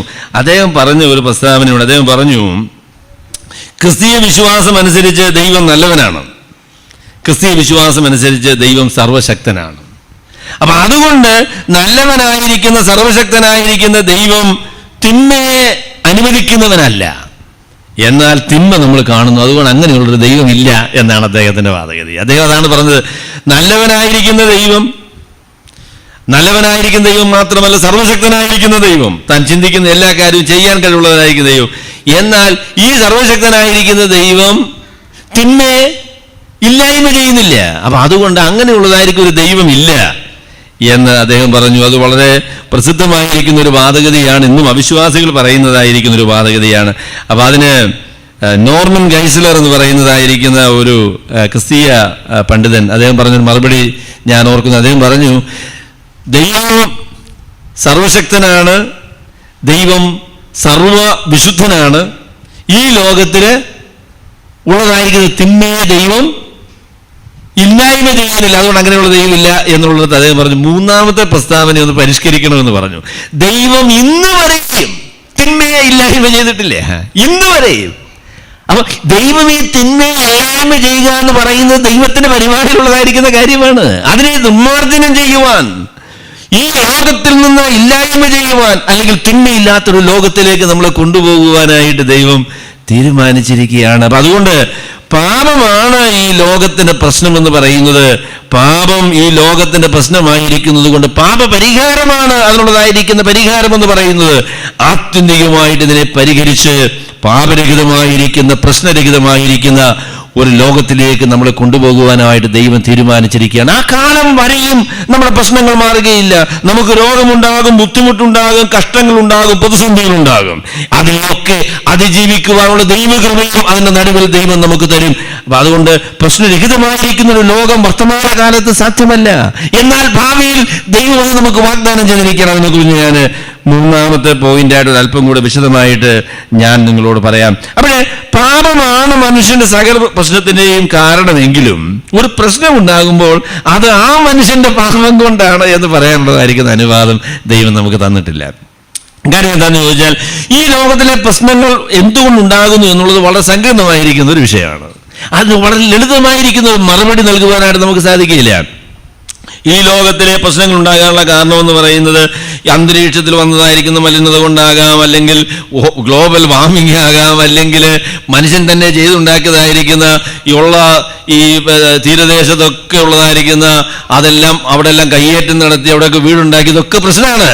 അപ്പൊ ഒരുപാട് പ്രശ്നങ്ങൾ ഇതില് സങ്കീർണമായിട്ടുള്ളത് കൊണ്ട് ഒരു ചെറിയ ലളിതമായിരിക്കുന്ന മറുപടി ആ വിഷയത്തിന് നൽകുന്നത് വളരെ അപകടകരമായിരിക്കുന്ന കാര്യം. മാത്രമല്ല, ദൈവം എന്തുകൊണ്ടാണ് ഇത് വരുത്തിയത് എന്നുള്ളത് ദൈവത്തിന് മാത്രമേ അറിയുള്ളൂ കേട്ടോ. ചില ആളുകൾ പറയുന്നത് കേട്ടാൽ അവർ ദൈവത്തിന്റെ മന്ത്രിയായിരുന്ന ആളുകളാണ് എന്നുള്ള രീതിയിലാണ് പറയുന്നത്. എനിക്കറിയാം അതേ നിങ്ങൾക്കറിയാം, എനിക്കറിയാം. അത് ശരി. അപ്പൊ ചില ഓരോ ചോദിക്കും, നീ ദൈവത്തിന് മന്ത്രിയായിരുന്നിട്ടുണ്ടോ? നിന്നോട് ചോദിച്ചിട്ടാണോ കർത്താവ് ഇത് ചെയ്യുന്നത്? എന്തുകൊണ്ടാണിത് വന്നതെന്ന് പറയാനുള്ള പരിജ്ഞാനം നിനക്കുണ്ടോ? ദൈവത്തിന് നീ മന്ത്രിയായിരുന്നിട്ടുണ്ടോ? അപ്പൊ അതുകൊണ്ട് എന്താണ് സംഭവിച്ചതെന്ന് പറയാനായിട്ടുള്ള അനുവാദം നമുക്കില്ല. അത് ഒരുപാട് പ്രശ്നങ്ങൾ എല്ലാം കൂടെ കണക്കിലെടുത്ത് സർവശക്തനായ ദൈവം തന്റെ ജ്ഞാനത്തിൽ ചെയ്തതായിരിക്കുന്ന കാര്യമാണ്. അത് ഇന്ന ആളിന്റെ വ്യക്തിപരമായ പാപം കൊണ്ടാണ് എന്ന് പറയാനുള്ളതായിരിക്കുന്ന അനുവാദമില്ല. ഇയ്യോബിന്റെ പുസ്തകത്തിലെ വളരെ പ്രസിദ്ധമായിരിക്കുന്ന ഒരു നിർദ്ദേശം എന്താണ് എന്ന് ചോദിച്ചാൽ, മനുഷ്യർക്ക് ബുദ്ധിമുട്ടുണ്ടാകുമ്പോൾ അത് അവരുടെ പാപം കൊണ്ടാണ് എന്ന് നിങ്ങൾ പറയുന്നത് എന്നുള്ളതായിരിക്കുന്ന കാര്യമാണ് അവിടെ പറയുന്ന പ്രധാനപ്പെട്ട ഒരു കാര്യം. ഇയ്യോബിന്റെ സ്നേഹിതന്മാരുള്ളത് പറഞ്ഞാൽ വളരെ ലളിതമാനസന്മാരായിരിക്കുന്ന ആളുകളായിരുന്നു. അവർ പറഞ്ഞത് എന്താന്ന് ചോദിച്ചാല്, മനുഷ്യൻ പാപിയാണെങ്കിൽ അതിന് ശിക്ഷയുണ്ടാവും. ഒരു മനുഷ്യന് ശിക്ഷ വരുന്നുവെങ്കിൽ അവൻ പാപിയാണ് എന്നാണ് അതിന്റെ അർത്ഥം. ഒരുത്തൻ നീതിമാനാണെങ്കിൽ അവന് ബുദ്ധിമുട്ടുണ്ടാവുകയില്ല. ഒരുത്തിന് ബുദ്ധിമുട്ടുണ്ടാകുന്നുവെങ്കിൽ അവൻ നീതിമാനല്ല എന്നാണ് അതിന്റെ അർത്ഥം എന്നാണ് അവർ പറഞ്ഞത്. അപ്പൊ ഇയ്യോബിനോട് പറഞ്ഞപ്പോൾ അവർ പറഞ്ഞു, നീ വർത്തമാനമൊക്കെ പറയുന്നു, നീ വലിയ ആളാണ്, നീതിമാനാണെന്നൊക്കെ പറയുന്നു. പക്ഷേ നിന്റെ മുൻപിലുള്ളതായിരിക്കുന്ന ഈ പ്രശ്നങ്ങൾ നീ നീതിമാനല്ല എന്ന് തെളിയിക്കുന്നതാണ്. കാരണം നീതിമാനായിരിക്കുന്ന ഒരാളിന് പ്രശ്നങ്ങൾ വരാൻ പാടില്ല എന്നാണ് അവർ പറഞ്ഞത്. എന്നാൽ നമ്മൾ 41-ാമത്തെ അധ്യായത്തിലേക്ക് വരുമ്പം ദൈവം അവരോട് പറയുന്നറിയാം, ദൈവത്തിന്റെ കോപം അവരുടെ നേരെ ജ്വലിച്ചു എന്നാണ് പറയുന്നത്. അപ്പൊ ഒരു മനുഷ്യന് ഒരു പ്രതിസന്ധി ഉണ്ടാകുമ്പോൾ അതവന്റെ പാപം കൊണ്ടാണ് എന്ന് പറയുവാനുള്ളതായിരിക്കുന്ന ഈ അനുവാദം ദൈവം നമുക്ക് ആർക്കും തന്നിട്ടില്ല. അത് ദൈവത്തിന് മാത്രമേ അറിയുള്ളൂ. എന്തുകൊണ്ടാണ് മനുഷ്യർക്ക് പ്രതിസന്ധി ഉണ്ടായത് എന്നുള്ളതിന്റെ വിശദാംശം ദൈവത്തിന് മാത്രമേ അറിയുള്ളൂ. അതുകൊണ്ട് ദൈവത്തിന്റെ സ്ഥാനത്ത് നിന്ന് നമ്മൾ ആരെയും വിധിക്കരുത് എന്നുള്ളതാണ് കർത്താവിന് നമ്മളോട് പറയാനുള്ളത്.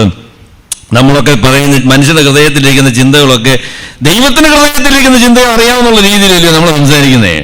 ചില പ്രശ്നങ്ങളെ കുറിച്ച് പറയുമ്പോൾ ദൈവത്തിന്റെ ജ്ഞാനമാണ് നമുക്കുള്ളത് എന്നുള്ളതായിരിക്കുന്ന നിലയിലാണ് നമ്മൾ സംസാരിക്കുന്നത്. നമുക്ക് അങ്ങനെ പറയാനുള്ളതായിരിക്കുന്ന യാതൊരു അനുവാദവുമില്ല. അപ്പൊ ഈ പറഞ്ഞ കാര്യം ഞാൻ പറഞ്ഞല്ലോ, പാപമാണ് മനുഷ്യന്റെ പ്രശ്നം.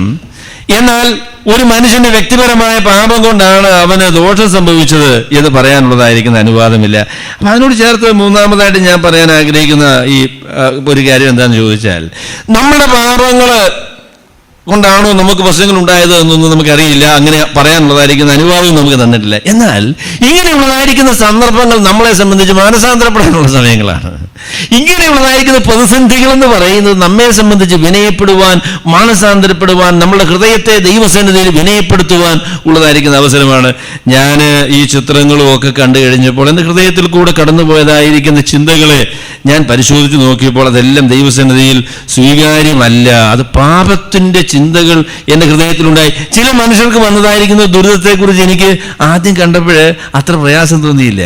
ചില പണക്കാരായിരിക്കുന്ന ആളുകൾക്ക് വന്ന ദുരിതം വന്നു കഴിഞ്ഞപ്പോൾ അവനൊക്കെ ഇത് ഒന്ന് നടന്ന ആൾക്കാരല്ലേ, അവർക്ക് അങ്ങോട്ട് കിടക്കുക വലിയ നല്ല ഒന്നാന്തരം കാറുകളൊക്കെ വെള്ളത്തിൽ മുങ്ങി കിടന്ന് കണ്ടപ്പോൾ എൻ്റെ ദുഷ്ടതയിൽ, എൻ്റെ ഹൃദയത്തിൽ അവനൊക്കെ കാശുകാരനല്ലേ, അവനങ്ങോട്ട് പ്രശ്നങ്ങൾ വരട്ടെ എന്നുള്ള ഒരു ചിന്ത വന്നതിനെ ഞാൻ ദൈവസന്നിധിയിൽ ഞാൻ അതിനെക്കുറിച്ച് അനുഭവിച്ചു കേട്ടോ. നമ്മളൊക്കെ ദുഷ്ടന്മാരാണ്. മറ്റു മനുഷ്യർക്ക് വരുന്നതായിരിക്കുന്ന ദുഃഖങ്ങളെയും പ്രയാസങ്ങളെയും അതിൻ്റെ ഗൗരവത്തിൽ കാണുവാനായിട്ട് നമുക്ക് കഴിയുന്നില്ല. ഒരാൾ പറഞ്ഞതുപോലെ പ്രശ്നം ഏറ്റവും ഗുരുതരമാകുന്ന എപ്പോഴാണെന്നറിയാമോ? ആ പ്രശ്നം എനിക്ക് വരുമ്പോഴാണ്. മറ്റാർക്കാരുമാണ് ഈ ബുദ്ധിമുട്ട് വന്നതെങ്കിൽ എനിക്ക് ഇത്രയും ബുദ്ധിമുട്ടില്ലായിരുന്നു അല്ലേ? മറ്റുള്ളവർക്ക് പ്രയാസം വരുമ്പോൾ നമുക്ക് പ്രയാസമില്ല. കാര്യം എന്താണെന്ന് ചോദിച്ചാൽ ഈ പ്രശ്നം മറ്റുള്ളവരുടെ പ്രശ്നമല്ലേ. നമുക്ക് പ്രശ്നങ്ങൾ നേരിടുമ്പോഴാണ് പ്രശ്നം ഉണ്ടാകും. എന്നാൽ ദൈവഭക്തനായ ഒരു മനുഷ്യന്റെ ലക്ഷണം എന്താണെന്നറിയാമോ? മറ്റുള്ളവരുടെ പ്രശ്നം സ്വന്തം പ്രശ്നം പോലെ കാണുവാനുള്ളതായിരിക്കുന്ന ഒരു മനസ്സാണ് അങ്ങനെയുള്ള ആളുകളുടെ പ്രത്യേകത എന്ന് പറയും. നമുക്ക് ആർക്കും അതില്ല കേട്ടോ. നമ്മുടെ ഹൃദയത്തിന്റെ ഉള്ളിലൊക്കെ സ്വാർത്ഥതയും മനുഷ്യനോടുള്ളതായിരിക്കുന്ന മത്സരവും അവർക്ക് ദോഷം വന്നതിലുള്ളതായിരിക്കുന്ന സന്തോഷവും ഒക്കെ അതിൻ്റെ കോണുകളിൽ കിടപ്പുണ്ട് എന്നുള്ളതാണ് പരമാർത്ഥം. നമുക്കിത് മാനസാന്തരപ്പെടാനുള്ള സമയമല്ലേ?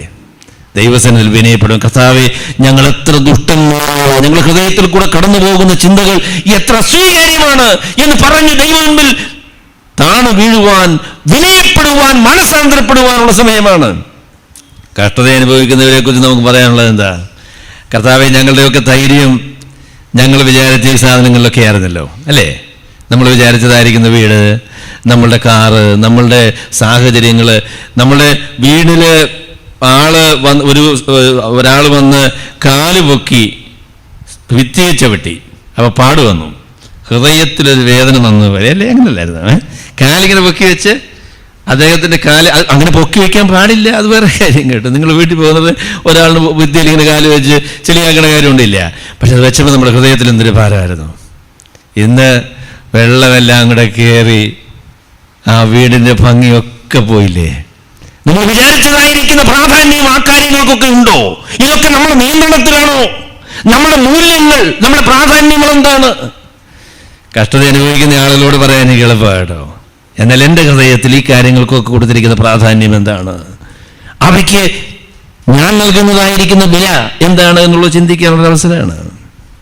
എൻ്റെ പല സഹോദരങ്ങളിൽ ഞാൻ പറയും, ഇതൊന്നും നിൽക്കുകയില്ല എന്ന് നമ്മൾ ഉറപ്പായി നമ്മളോട് തന്നെ പറയുവാൻ, ഇതിലൊന്നും ഞാൻ ആശ്രയിക്കുകയില്ല എന്ന് തീരുമാനിക്കുവാൻ ഉള്ള അവസരമല്ലേ അത്? അങ്ങനെയല്ലേ നമ്മൾ പറയേണ്ടത്? മാനസാന്തരപ്പെടുവാനുള്ള അവസരമാണ്. ഈ ലോകത്തിലുള്ള എല്ലാ പ്രശ്നങ്ങൾക്കും കാരണം പാപമാണ്. എന്നാൽ വ്യക്തിപരമായ പാപം കൊണ്ടാണ് ഒരു ആൾക്കിങ്ങനെ സംഭവിച്ചെന്ന് പറയാനുള്ള അനുവാദം നമുക്കില്ല. എന്നാൽ നമുക്ക് ദുരിതങ്ങളും പ്രശ്നങ്ങളും പ്രതികൂലങ്ങളും നേരിടുമ്പോൾ വിനയപ്പെടുവാനും മാനസാന്തരപ്പെടുവാനും ദൈവസന്നിധിയിൽ രൂപാന്തരം പ്രാപിക്കുവാൻ നമ്മളെ തന്നെ ഏൽപ്പിച്ചു കൊടുക്കുവാനുമുള്ള അവസരമാണ്. മറ്റുള്ളവരുടെ സങ്കടങ്ങളെ നമ്മുടെ സങ്കടമായി പരിഗണിക്കുവാനുള്ളതായിരിക്കുന്ന അവസരമാണ്. അവരെ സഹായിക്കുവാനുള്ള മനസ്സുണ്ടാകുവാനുള്ള അവസരമാണ്. ഹൃദയത്തിന് കാഠിന്യം വിട്ടുകളയുവാനുള്ള ഉള്ള അവസരമാണ്. ഔദാര്യം കാണിക്കുവാനുള്ള അവസരമാണ്. അതൊക്കെയല്ലേ ദൈവം നമ്മളെ പഠിപ്പിക്കുന്നത്? അപ്പം അതുകൊണ്ട് നമ്മുടെ പ്രശ്നം പാപമാണ്. എന്നാൽ ഈ പാപത്തിന്റെ പ്രതിഫലനമായിരിക്കുന്ന ഈ പ്രശ്നങ്ങളും പ്രതികൂലങ്ങളും ഒക്കെ വരുമ്പോൾ അതിന് നടുവിൽ മാനസാന്തരപ്പെട്ട് രൂപാന്തരപ്പെട്ട് ദൈവത്തിന് സ്നേഹം പ്രദർശിപ്പിക്കുവാൻ, സുവിശേഷത്തിന്റെ മനോഹരത വെളിപ്പെടുത്തുവാൻ ഉള്ളതായിരിക്കുന്ന അവസരമാണിത് എന്ന് ഞാൻ നിങ്ങളോട് പറയട്ടെ. അവിടെ മൂന്നാമത് ഞാൻ പറയാൻ ആഗ്രഹിക്കുന്നത്, ഒന്നാമത് ഞാൻ പറഞ്ഞത് പ്രശ്നങ്ങൾ ഉണ്ടാകുന്നതായിരിക്കുന്ന സന്ദർഭങ്ങളിൽ അതിന് കാരണം എന്താണ് എന്ന് അന്വേഷിക്കുന്നതിനേക്കാളും പ്രാധാന്യമേറത് ഈ പ്രശ്നങ്ങളുടെ നടുവിൽ നമുക്ക് എങ്ങനെ അതിനെ പരിഹരിക്കാൻ കഴിയും എന്ന് ചിന്തിക്കുന്നതാണ്. രണ്ടാമത്, ലോകത്തുള്ളതായിരിക്കുന്ന എല്ലാ പ്രശ്നങ്ങളുടെയും കാരണം പാപമാണ്. എന്നാൽ ഓരോ വ്യക്തികൾക്ക് നേരിടുന്നതായിരിക്കുന്ന പ്രശ്നങ്ങൾ അതിൻ്റെ കാരണം അവരുടെ പാപമാണ് എന്ന് പറയാനുള്ളതായിരിക്കുന്ന അനുവാദം ദൈവം നമുക്ക് തന്നിട്ടില്ല. മൂന്നാമത് ഞാൻ പറയാൻ ആഗ്രഹിക്കുന്നത്, നമുക്ക് നമ്മുടെ ഈ പ്രശ്നങ്ങളെ നമുക്ക് വിലയിരുത്തണമെങ്കിൽ, ഇന്ന് നമ്മൾ കാണുന്നതായിരിക്കുന്ന ഈ പ്രതിസന്ധികളെ വിലയിരുത്തണമെങ്കിൽ, അത് കർത്താവായ യേശുക്രിസ്തുവിൽ കൂടിയുള്ള വീണ്ടെടുപ്പിന്റെയും ദൈവം വെളിപ്പെടുത്തുവാൻ പോകുന്ന ഭാവി നിത്യതയുടെയും അടിസ്ഥാനത്തിൽ മാത്രമേ നമുക്ക് ഈ പ്രശ്നങ്ങളെയൊക്കെ വിലയിരുത്താനായിട്ട് സാധിക്കുകയുള്ളൂ. താൽക്കാലികമായിരിക്കുന്ന വർത്തമാനകാല ലോകത്തിൽ പരിമിതപ്പെട്ടിരിക്കുന്നതായിരിക്കുന്ന ഒരു വിലയിരുത്തൽ കൊണ്ട് ഈ ലോകത്തിലെ പ്രശ്നങ്ങളെ നമുക്ക് വിലയിരുത്താനായിട്ട് സാധിക്കുകയില്ല. ഈ ലോകം കൊണ്ട് മനുഷ്യന്റെ ജീവിതം അവസാനിക്കുന്നുവെങ്കിൽ ഇത് വളരെ ക്രൂരമായ, വളരെയധികം അന്യായങ്ങൾ നിറഞ്ഞ, വിശദീകരിക്കാൻ കഴിയാത്തതായിരിക്കുന്ന ഒരു ലോകമാണ്. കാരണം ലോകത്തിലെ എല്ലാ ദുഷ്ടന്മാർക്കും അതിന് തക്കതായിരിക്കുന്ന പ്രതിഫലമൊന്നും കിട്ടുന്നില്ലല്ലോ. നീതിമാന്മാരായിരിക്കുന്ന ആളുകൾക്ക് അതിൻ്റെതായിരിക്കുന്ന പ്രതിഫലം കിട്ടുന്നില്ലല്ലോ. അപ്പൊ അതുകൊണ്ട് നമുക്ക് മനസ്സിലാക്കാൻ കഴിയുന്ന ഒരു കാര്യം എന്താണെന്ന് ചോദിച്ചാൽ, ഈ ലോകം കൊണ്ട് കാര്യങ്ങൾ അവസാനിക്കുന്നില്ല. എല്ലാ കാര്യങ്ങളും നേരെയാക്കുന്ന, ഏറ്റിനും മറുപടി പറയുന്ന, സകലത്തെയും വിശദീകരിക്കുന്നതായിരിക്കുന്ന ഒരു നിത്യത ദൈവം ഒരുക്കി വെച്ചിരിക്കുന്നു എന്നുള്ളതാണ് പ്രശ്നങ്ങളെ കാണാനുള്ളതായിരിക്കുന്ന, അതിനെ വിലയിരുത്തുവാനുള്ളതായിരിക്കുന്ന അതിൻ്റെ സമീപനം എന്ന് പറയുന്നത് അതാണ്. അവിടെ പ്രിയമുള്ളവരെ, സ്വർഗത്തെക്കുറിച്ചും നിത്യതയെക്കുറിച്ചും ദൈവസന്നിധിയിലുള്ളതായിരിക്കുന്ന ദൈവത്തിന്റെ വാഗ്ദാനങ്ങളെക്കുറിച്ചും പ്രതീക്ഷയില്ലാത്തൊരു മനുഷ്യന് തന്റെ കഷ്ടങ്ങളെ പരിഹരിക്കുവാൻ, അതിനെ മറികടക്കുവാൻ, അതിൽ ആശ്വാസം കണ്ടെത്തുവാനായിട്ട് സാധിക്കില്ല. ഈ ലോകത്തിൽ മാത്രം പ്രത്യാശ വെച്ചിരിക്കുന്ന ഒരാളിന് എന്ത് ആശ്വാസമാണുള്ളത്? വീടാണ് ജീവിതത്തിലെ എല്ലാ എന്ന് വിചാരിച്ച ഒരാളിന് വീട് നഷ്ടപ്പെട്ടാൽ പിന്നെ എങ്ങനെയാ ജീവിക്കാൻ പറ്റുക? കഴിഞ്ഞ ദിവസം ഞാൻ കണ്ടതായിരിക്കുന്ന ഒരു വീഡിയോയില് ലോകത്തില് സമ്പത്ത് നഷ്ടപ്പെട്ടു പോയ സമ്പന്നന്മാരെന്നാണ് ആ വീഡിയോയുടെ തലവാചകം. സമ്പത്ത് നഷ്ടപ്പെട്ടു പോയതായ സമ്പന്നന്മാര് ഏതാണ്ട് 3 ബില്യനാണോ 4 ബില്യൺ ഡോളർ ഉള്ളതായിരിക്കുന്ന ഒരു മനുഷ്യൻ. അദ്ദേഹം ലോകത്തിലെ സമ്പന്നന്മാരുടെ കൂട്ടത്തിലെ സമ്പന്നനായിരുന്നു. പക്ഷെങ്കിൽ പല ബിസിനസ്സുകളിൽ അദ്ദേഹത്തിന്റെ ഇടപാടുകൾ ഒക്കെ പൊളിഞ്ഞുപോയി. അവസാനം കാശൊക്കെ പോയി. അവസാനം അദ്ദേഹം എന്ത് ചെയ്യുന്നു ചോദിച്ചാല്, വളരെ വേഗത്തിൽ വന്നതായിരിക്കുന്ന ഒരു ട്രെയിനിന്റെ മുൻപിൽ ചാടി അദ്ദേഹം ആത്മഹത്യ ചെയ്തു. അതാണ് അദ്ദേഹത്തിന്റെ ജീവിതം. അങ്ങനെയാണ് അതാണ് അവസാനിപ്പിച്ചത്. പണമാണ് തന്റെ ജീവിതത്തിന്റെ ആകത്തുക എന്ന് വിചാരിച്ചൊരു മനുഷ്യനത് മുഴുവൻ നഷ്ടപ്പെടുമ്പോൾ എങ്ങനെയാണ് ആശ്വസിക്കാൻ കഴിയുക? അദ്ദേഹം ട്രെയിനിൽ ചാടുകയോ വെള്ളത്തിൽ ചാടുകയോ എവിടെ ചാടണമെന്നുള്ള കാര്യത്തെക്കുറിച്ച് തീരുമാനിച്ചാൽ മതി. അങ്ങനെ മാത്രമേ ആ പ്രശ്നത്തിന് പരിഹാരം കണ്ടെത്താനായിട്ട് മനുഷ്യന് കഴിയുകയുള്ളൂ. എന്റെ പ്രിയമുള്ളവരെ, ഞാൻ പറയാം, നമ്മളൊക്കെ വിശ്വസിക്കുന്നതായിരിക്കുന്ന നമ്മുടെ വിശ്വാസം സത്യമായി തന്നെ വിശ്വസിക്കുവാൻ കടപ്പെട്ടിരിക്കുന്നു.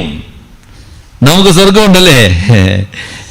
കർത്താവ് നമ്മളോട് പറഞ്ഞതുപോലെ, നിങ്ങൾ ഹൃദയം കലങ്ങിപ്പോകരുത്. കലങ്ങിപ്പോകാതിരിക്കാനുള്ള കാരണം എന്താ? ഈ ലോകത്ത് നിങ്ങൾക്ക് ഒരുപാട് സുഖവും സമ്പത്തും ഇതൊക്കെ ഞാൻ തരാം. അങ്ങനെയല്ല കർത്താവ് പറഞ്ഞത്. നിങ്ങളുടെ ഹൃദയം കലങ്ങിപ്പോകരുത്. ദൈവത്തിൽ വിശ്വസിപ്പീൻ, എന്നിലും വിശ്വസിപ്പീൻ. എന്റെ പിതാവിന്റെ ഭവനത്തിൽ അനേകം വാസസ്ഥലങ്ങളുണ്ട്. ഇല്ലെങ്കിൽ ഞാൻ നിങ്ങളോട് പറയുമായിരുന്നു, ഞാൻ നിങ്ങൾക്ക് സ്ഥലം ഒരുക്കുവാൻ പോകുന്നു. ഞാൻ പോയി സ്ഥലം ഒരുക്കിയതിനു ശേഷം വന്ന് ഞാൻ ഇരിക്കുന്ന ഇടത്ത് നിങ്ങളെ ചേർത്തുകൊള്ളും. അതാണ് ആശ്വാസത്തിന്റെ അടിസ്ഥാനമായിട്ട് കർത്താവ് പറഞ്ഞത്. ഈ ലോകത്തിൽ ജീവിക്കാനായിട്ട് സാഹചര്യങ്ങളും സമ്പത്തും ഒക്കെ നമുക്ക് വേണം കേട്ടോ, അതൊക്കെ ആവശ്യമാണ്. എന്നാൽ നമ്മുടെ പ്രതീക്ഷയും പ്രത്യാശയും അതല്ല. അവിടെയല്ല നമ്മുടെ പ്രതീക്ഷയും പ്രത്യാശയും.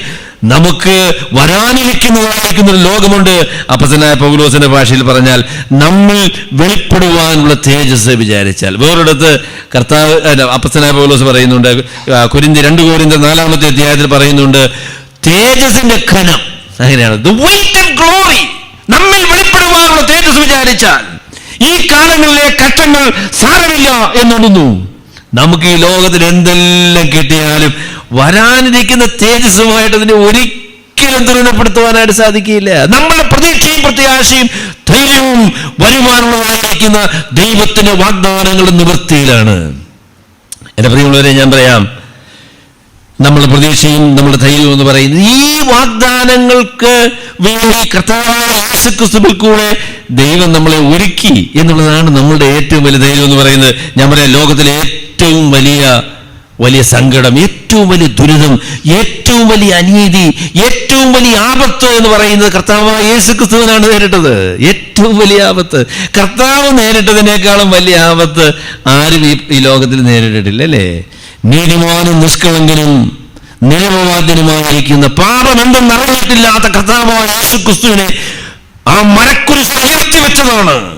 അവന്റെ കൈകളും കാലുകളും ആ മരക്കുരിശിനോട് ചേർത്തടിച്ചു നിർത്തിയതാണ് ലോകത്തിൽ സംഭവിച്ച ഏറ്റവും വലിയ അനീതി എന്ന് പറയുന്നതാണ്. അല്ലേ? അതിനേക്കാളും ഒരു വലിയ അനീതിയുണ്ടോ? നമ്മളൊക്കെ നീതിമാന്മാരാന്ന് പറയുമ്പോൾ ആ നീതി എത്രയോ പാപങ്ങൾ കൊണ്ട് മലിനമാണ്. എന്നാൽ തൻ്റെ വായിൽ ഒരു വാക്ക് അയോഗ്യമായി സംസാരിക്കാത്ത, പാപം എന്തെന്നറിഞ്ഞിട്ടില്ലാത്ത ദൈവപുത്രൻ, ഒരു ക്രൂരനായ കൊലപാതകനായ ദുഷ്ടനായിരിക്കുന്ന മനുഷ്യനെ പോലെ ഇരു കള്ളന്മാരുടെ നടുവിൽ ആ കുരിശിൽ തറയ്ക്കപ്പെട്ടവനായി കിടക്കുന്നു എന്നുള്ളതല്ലേ ലോകത്തിലെ ഏറ്റവും വലിയ അന്യായം? അതല്ലേ ഏറ്റവും വലിയ അനീതി? അതല്ലേ ഏറ്റവും വലിയ സങ്കടം എന്ന് പറയുന്നത്? എന്നാൽ നമ്മുടെ പാപങ്ങൾക്ക് അതിലൂടെ പരിഹാരം വരുത്തുവാൻ തന്നെയാണ് ദൈവത്തിന്റെ പുത്രൻ നമുക്ക് പകരക്കാരനായി ആ പാപത്തിന്റെ ശിക്ഷ ഏറ്റെടുത്തത്. അതുകൊണ്ട് പാപത്തിന് പരാജയം വന്നിരിക്കുന്നു. നിത്യമായി ദൈവം പാപത്തെ പരാജയപ്പെടുത്തിയിരിക്കുന്നു. സകല അധികാരങ്ങളെയും ആയുധം വെച്ച് കീഴ്പ്പെടുത്തി ഇന്ന് നമുക്ക് സ്വാതന്ത്ര്യം പ്രഖ്യാപിച്ചിരിക്കുന്നു. അതുകൊണ്ട് യേശുക്രിസ്തുവിന്റെ കഷ്ടതയിലൂടെ ലഭിച്ചതായിരിക്കുന്ന ഈ വലിയ സ്വാതന്ത്ര്യം കഷ്ടതകൾക്കൊക്കെ ദൈവം അവസാനം വെച്ചിട്ടുണ്ട് എന്നുള്ളതിന്റെ തെളിവാണ്. അതിനടിപരിയാണ് ചെയ്യുന്നത്. നമ്മൾ ഈ ലോകത്തിൽ, ഈ കഷ്ടതയുള്ള ലോകത്തിൽ നിന്ന്, ഈ ദുഷ്ടതയുള്ളതായിരിക്കുന്ന ലോകത്തിൽ നിന്ന്, പ്രതിസന്ധികളും പ്രശ്നങ്ങളുമുള്ളതായിരിക്കുന്ന ഈ ലോകത്തിൽ നിന്ന് ദൈവം നമ്മളെ മാറ്റി പ്രശ്നരഹിതമായിരിക്കുന്ന, ദൈവം രാജാവായി വാഴുന്ന തൻ്റെ അത്ഭുതകരമായിരിക്കുന്ന രാജ്യത്തിലേക്ക് നമ്മളെ പൂർണ്ണമായി ചേർക്കുന്ന ഒരു ദിവസം വരുന്നു. അതാണ് നമ്മുടെ പ്രത്യാശ എന്ന് പറയുന്നത്. അതുകൊണ്ട് ഈ ലോകത്തുള്ള എന്ത് പ്രതിസന്ധി വന്നാലും നാം ഭയപ്പെട്ടു പോവുകയില്ല. നമ്മുടെ ഹൃദയം തകർന്നു പോവുകയില്ല. നമുക്ക് ദുഃഖമൊക്കെ ഉണ്ട് കേട്ടോ, പ്രശ്നങ്ങളും ഈ ചെളിയും ഈ ബുദ്ധിമുട്ടും പ്രയാസങ്ങളും ഒക്കെ ഓർക്കുമ്പോൾ പ്രയാസമുണ്ട്. എന്നാൽ സാരമില്ല എന്നെണ്ണുന്നു.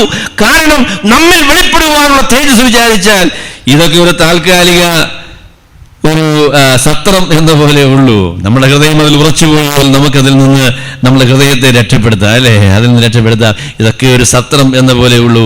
അല്പകാലത്തേക്ക് താമസിക്കുവാൻ, ജീവിക്കുവാനൊക്കെ ദൈവം അനുവദിച്ചതായിരിക്കുന്ന കാര്യമാണ്. ഞങ്ങൾ അമേരിക്കയിലെ ഞങ്ങൾക്കൊരു വീടൊക്കെ ഉണ്ടായിരുന്നു. അതിനുശേഷം പിന്നെ ഞങ്ങൾ ഇങ്ങോട്ട് പോകുന്നു. ഒരു കാലത്ത് അതൊക്കെ ഞങ്ങളതൊക്കെ തൂത്തും മിനിക്കുകയൊക്കെ ഇട്ടതാണ്. പിന്നെ അതൊക്കെ വിട്ടേച്ച് പോകുമ്പോൾ പിന്നെ ഇപ്പം തൂത്തോ മിനിക്കോ എന്നൊന്നും ശ്രദ്ധിക്കാനും അതിനെക്കുറിച്ച് ചിന്തിക്കാനും ആവശ്യമില്ല, അതിനുള്ള അവസരവുമില്ല. നമ്മളൊക്കെ ഇത് വിട്ടിട്ട് പോകുന്ന ആൾക്കാരാണ്. അതൊക്കെ ദൈവം നമ്മളെ ഓർപ്പിക്കുന്നതായിരിക്കും. നമ്മുടെ ഹൃദയങ്ങളെ ഇതിൽ നിന്നൊക്കെ രക്ഷപ്പെടുത്തുവാനായിട്ട് നമ്മെ സഹായിക്കുന്ന സാഹചര്യങ്ങളെ ഓർത്ത് നമുക്ക് ദൈവത്തിന് നന്ദി പറയാം. നമ്മൾ ഈ ലോകത്തിൽ സ്ഥിരമായി താമസിക്കുന്ന ആളുകളല്ല.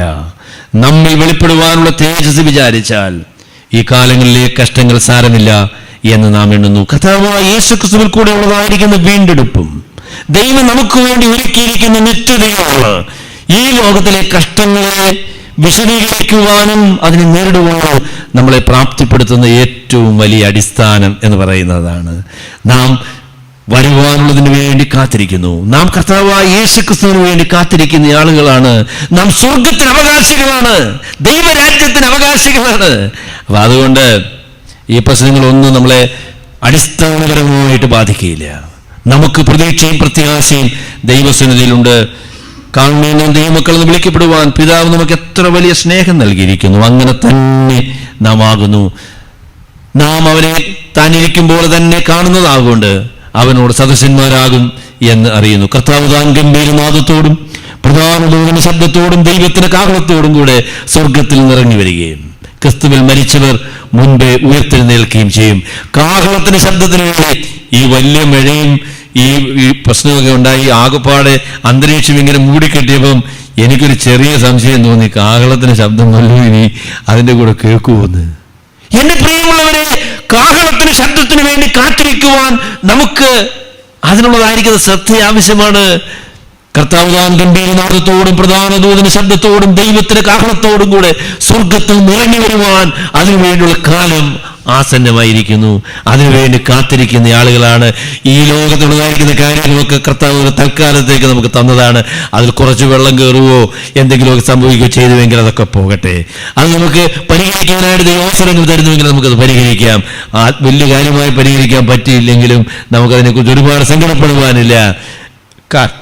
കാരണം നമ്മിൽ വെളിപ്പെടുവാനുള്ള തേജസ് വിചാരിച്ചാൽ ഈ കാലങ്ങളിലെ കഷ്ടങ്ങൾ സാരമില്ല എന്ന് നാം എണ്ണുന്നു. നമുക്ക് കർത്താവിന് വേണ്ടി ഒരുങ്ങാൻ നമ്മുടെ ജീവിതങ്ങളെ അവന്റെ സേവനത്തിനായിട്ട് സമർപ്പിക്കാം. നമ്മൾ കഷ്ടപ്പെടുന്ന ആളുകളോട് നമുക്ക് പങ്കുചേരാം. അവരുടെ കഷ്ടങ്ങളെ നമ്മുടെ കഷ്ടങ്ങളായിട്ട് നമുക്ക് സ്വീകരിക്കാം. നമുക്ക് ഒരുമിച്ച് ഈ പ്രതിസന്ധിയെ ദൈവകൃപയിൽ ആശ്രയിച്ച് നമുക്ക് നേരിടാം. സർവശക്തനായ ദൈവം അതിനായിട്ട് നമ്മളെ സഹായിക്കുമാറാകട്ടെ. ഞങ്ങളുടെ സ്നേഹവനായ പിതാവേ, കഷ്ടങ്ങളുടെ നടുവിൽ ഞങ്ങൾക്ക് ആശ്രയമായിരിക്കുന്ന ദൈവമേ, ഞങ്ങളുടെ കാലുകൾ ഇടറിപ്പോകാതെ ഞങ്ങളുടെ പാതകൾക്ക് വിശാലത വരുത്തുന്ന ദൈവമേ, ഞങ്ങളുടെ കണ്ണിനെ കണ്ണുനീരിൽ നിന്നും ഞങ്ങളുടെ കാലിനെ വീഴ്ചയിൽ നിന്നും ഞങ്ങളുടെ പ്രാണനെ മരണത്തിൽ നിന്നും രക്ഷിക്കുന്ന സർവ്വകാരുണ്യവാനായ പിതാവേ, ഈ പ്രതിസന്ധിയിൽ അകപ്പെട്ടിരിക്കുന്ന എല്ലാ പ്രിയപ്പെട്ടവരെയും ഓർത്ത് ഞങ്ങൾ പ്രാർത്ഥിക്കുന്നു. ദൈവത്തിന്റെ ആശ്വാസത്തിന്റെ കരം അവിടുന്ന് നീട്ടണം എന്ന് ഞങ്ങൾ അങ്ങയോട് പ്രാർത്ഥിക്കുകയാണ്. കർത്താവേ, അവിടുന്ന് അവരെ ആശ്വസിപ്പിക്കണമേ, ധൈര്യപ്പെടുത്തണമേ. ദൈവികമായിരിക്കുന്ന പ്രത്യാശയാൽ അവരുടെ ഹൃദയങ്ങൾ നിറയ്ക്കണമേ. ലോകത്തിന്റെ മോഹങ്ങൾ, ലോകത്തിൻ്റെതായിരിക്കുന്ന ബന്ധനങ്ങളിൽ നിന്നും ഞങ്ങൾ എല്ലാവരെയും വിടുവിക്കണമേ. ഞങ്ങളുടെ ഹൃദയം കർത്താവായ യേശുക്രിസ്തുവിൽ പൂർണ്ണമായി ഏകാഗ്രമായിരിക്കാൻ ഞങ്ങളെ സഹായിക്കണമേ. അപ്പോസ്തലനായ പൗലോസ് പ്രാർത്ഥിച്ചതുപോലെ ഞങ്ങൾ കർത്താവായ യേശുക്രിസ്തുവിന് വേണ്ടി നിർമ്മല കന്യകയായി കർത്താവെ ഞങ്ങളെ അവിടുന്ന് വിവാഹം നിശ്ചയം ചെയ്തിരിക്കുന്നു എന്നുള്ളത് ഓർത്ത് ഞങ്ങൾ നന്ദി പറയുന്നു. കർത്താവ് ഉപായത്താൽ ഹവ്വയുടെ ഹൃദയത്തെ പിശാച് ചതിച്ചതുപോലെ ഞങ്ങളുടെ ഹൃദയം വഷളായി പോകാതിരിപ്പാൻ ഞങ്ങളുടെ ഹൃദയങ്ങളെ ഏകാഗ്രമാക്കണം എന്ന് ഞങ്ങൾ പ്രാർത്ഥിക്കുന്നു. അവിടുത്തെ കരങ്ങളിലേക്ക് ഞങ്ങളെ ഏൽപ്പിക്കുന്നു. കർത്താവായ യേശുക്രിസ്തുവിന്റെ വിലയേറിയ നാമത്തിൽ തന്നെ.